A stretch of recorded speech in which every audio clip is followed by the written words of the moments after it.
But time now to talk about an ET Now exclusive. My colleague Prakash Priyadarshi caught up with Jitendra Srivastava, the CMD of REC, on their loan book growth and contribution. Let's listen into a slice of that exclusive conversation.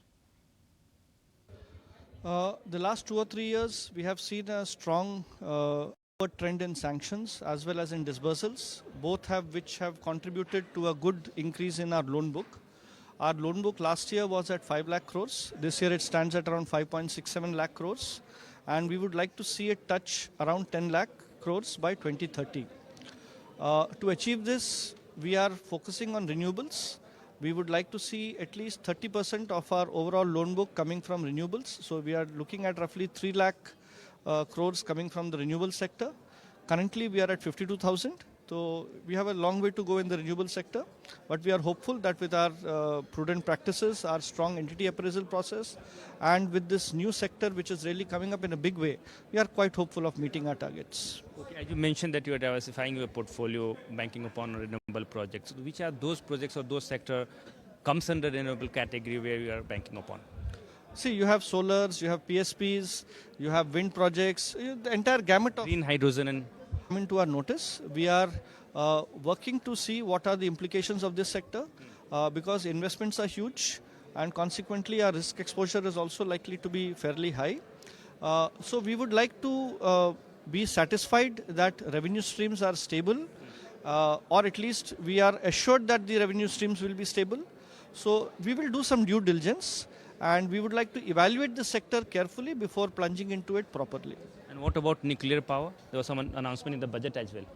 Yeah, so nuclear power is being pursued and it is being given an impetus by the Government of India. Our basic practices will remain the same as long as we are satisfied that the financing will yield stable streams of revenue. Our PPAs are secured. That is the kind of security we are looking at. So whichever entity gives us these kind of security and whichever streams of power give us this, whether it is nuclear, whether it is thermal, whether it is generation, whether it is transco, whichever stream caters to these basic fundamentals, we will be very interested in funding them. Okay, and how many projects are still under IBC and when can we expect these projects to be resolved? As on date, 12 cases are under resolution.